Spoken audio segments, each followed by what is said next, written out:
Helikopter Helibel 412 SP registrasi P3001 yang ditumpangi Kapolda Jambi, Irjen Pol Rusdi Hartono dan rombongan mendarat darurat di area perbukitan. Pasca pendaratan darurat ini tidak ada korban jiwa. Lantas, apa yang menyebabkan terjadinya pendaratan darurat ini? Kita akan berbincang bersama dengan tim investigator KNKT periode 2000 hingga 2008. Ada Ibu Ruth Hanas Simatupang. Terima kasih Ibu Ruth telah bergabung bersama kami.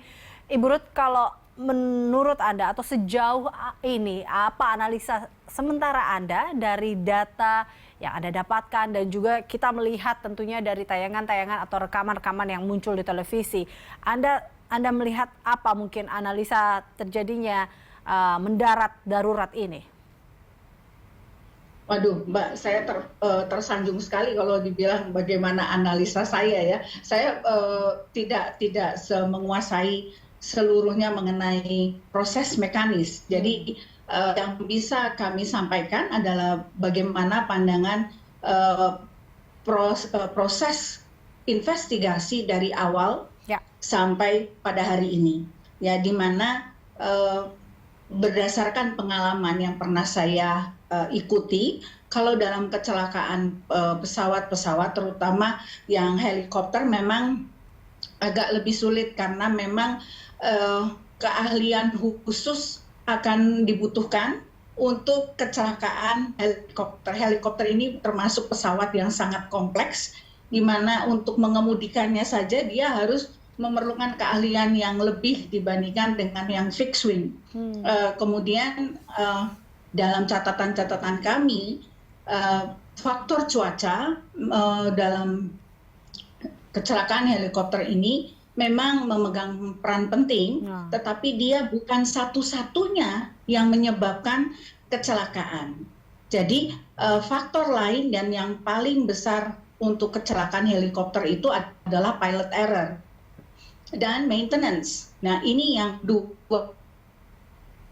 faktor ini yang sangat mempengaruhi. Nah, saya tidak punya data sama sekali karena biasanya kalau untuk militer dan kepolisian, data mereka kan sangat tertutup ya. Jadi kita tidak tahu juga bagaimana proses perawatan yang mereka lakukan selama ini. Oke, artinya Ibu Ruth tadi Anda katakan memang selain dari faktor cuaca seperti itu, ada dua faktor lainnya yang memang ini dikatakan memang menjadi penyebab biasanya terjadi pesawat jatuh, yaitu operasional dan proses mekanis.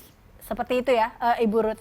Ya, betul. Oke, nah tadi kalau kita berbicara faktor cuaca dan juga bagaimana mekanis, artinya terkait dengan maintenance helikopter itu sendiri, kita melihat spesifikasi dari helikopter Helibel 412 SP dengan registrasi P3001 ini, kalau dari Kapolri sendiri mengatakan bahwa ini layak terbang. Tapi kalau melihat tadi medannya, lalu kemudian cuacanya, Anda melihatnya seperti apa? Iya, inilah keahlian dari seorang pilot helikopter, di mana dia sebelum terbang, sebelum dia membuat flight path, tentu harus memperhatikan data dari cuaca. Dan saya percaya ini pesawat sudah dilengkapi dengan radar cuaca, jadi dia juga bisa memprediksikan kecepatan angin, kemudian cuaca ekstrim yang akan dihadapi, kemudian tingkat kabut dan sebagainya, visibilities dan sebagainya. Jadi ini disinilah skill dari seorang pilot dituntut untuk bisa mengantisipasi apa yang akan dihadapi dalam penerbangan tersebut. Oke, berarti artinya helikopter ini sebenarnya untuk menghadapi medan itu, medan yang artinya terkait dengan Gunung Kerinci ataupun di Jambi dengan cuaca seperti itu, sebenarnya fine, baik-baik saja. Dalam arti kata seperti itu, Ibu Ruth. Balik lagi bahwa kembali ke sang pilot, bisa dikatakan seperti itu, Ibu Ruth? Jangan menuduh pilotnya ya, tapi umumnya ya, ya. Jadi ini umumnya selalu keahlian dari sang pilot untuk membaca situasi penerbangan itu.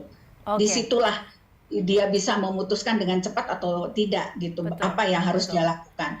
Jadi dengan pendaratan darurat yang dia ungkapkan pada waktu itu, ya itulah mungkin situasi yang harus dengan cepat dia lakukan. Betul, betul. Mungkin kita tidak tahu bagaimana tentunya situasi pada saat itu Ya. dan apakah mungkin pendaratan darurat menjadi keputusan yang tepat bagi sang pilot. Kita masih menunggu tentunya hasil investigasi ini. Kalau menurut Anda butuh berapa lama, Ibu Ruth, mungkin berdasarkan pengalaman Anda, butuh berapa lamakah untuk menginvestigasi penyebab dari kecelakaan heli ini? Saya kurang tahu Mbak, kalau yang biasanya kalau militer dan kepolisian kan mereka menangani sendiri. Jadi kami juga nggak pernah bisa tahu berapa ya. Apalagi kalau melihat ini serpihan juga sudah tersebar kemana-mana, ya sangat sulit karena untuk merekonstruksi kembali kan kita memerlukan semua bukti-bukti atau serpihan itu dikumpulkan. Dan terutama tentunya adalah bagian-bagian yang sangat memperan penting, kenapa dia harus tiba-tiba mendarat darurat. Baik. Kalau bisa menemukan mesinnya, wah luar biasa sekali.